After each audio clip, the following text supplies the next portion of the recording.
ஒரு குட்டி கதை மாதிரி ஒரு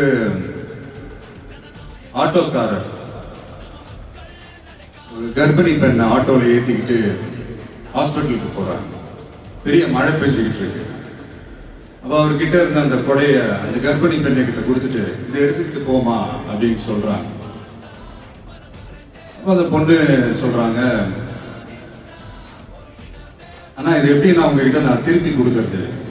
அதுக்கு அந்த ஆட்டோக்காரர் சொல்றாரு, வேற யாருக்காவது தேவைப்படுறவங்களுக்கு கொடுத்துருமா அப்படின்னு சொல்லிட்டு அவர் போயிடுறாரு.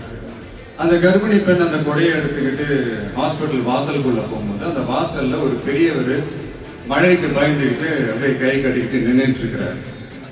அந்த கர்ப்பிணி பெண் அந்த கொடையை அந்த பெரியவர்கிட்ட கொடுத்து, ஐயா இதை எடுத்துட்டு போங்க ஐயா அப்படின்னு சொல்றாங்க.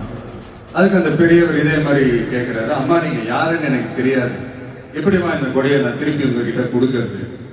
அதுக்கு அந்த பொண்ணு சிரிச்சுக்கிட்டே சொல்றாங்க, வேற யாருக்காவது தேவைப்படுறவங்களுக்கு கொடுத்துருங்க ஐயா அப்படின்னு சொல்லிட்டு போயிடுறாங்க. உடனே அந்த பெரியவர் கொடையை எடுத்துக்கிட்டு பஸ் ஸ்டாப்புக்கு வராரு. பஸ் வருது, ஏறி போகும்போது அங்க பாக்குறாங்க ஒரு பூக்கார அம்மா பூவை வச்சுக்கிட்டு ஒரு அட்டையை இப்படி மழைக்காக பிடிச்சிக்கிட்டு உட்கார்ந்துட்டு இருக்கிறாங்க. பெரியவர் போய் அந்த கொடையை அந்த பூக்கார அம்மா கிட்ட கொடுத்துட்டு அவர் பஸ் ஏறி போயிடுறாரு. பூக்காரம்மா அந்த கொடையை எடுத்துக்கிட்டு வீட்டுக்கிட்ட வரும்போது அங்க ஒரு ஸ்கூல் படிக்கிற பொண்ணு பேக் எல்லாம் மாட்டிக்கிட்டு மழையில ஓடி வர்றாங்க. அவங்க போய் அந்த ஸ்கூல் பொண்ணு கிட்ட கொடையை கொடுத்துட்டு, மழையில நனையாதம்மா இதை எடுத்துக்கிட்டு போங்க அப்படின்னு சொல்றாங்க. அந்த பொண்ணு தேங்க்ஸ் அப்படின்னு சொல்லிட்டு வீட்டுக்கிட்ட வரும்போது அந்த பொண்ணோட அப்பா பதட்டத்தோட வாசல்ல நின்றுட்டு இருக்கிறாரு. பொண்ணு மழையில நனைஞ்சுக்கிட்டு வரணுமே அப்படின்ட்டு. அந்த அப்பா வேற யாரும் இல்ல, அந்த ஆட்டோக்காரர்.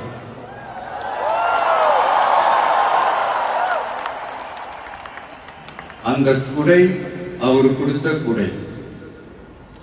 So the moral of the story is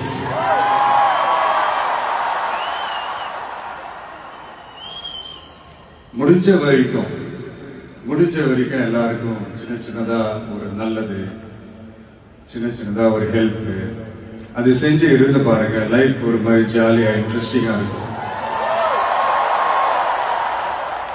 ஒரு ஃபேமஸ்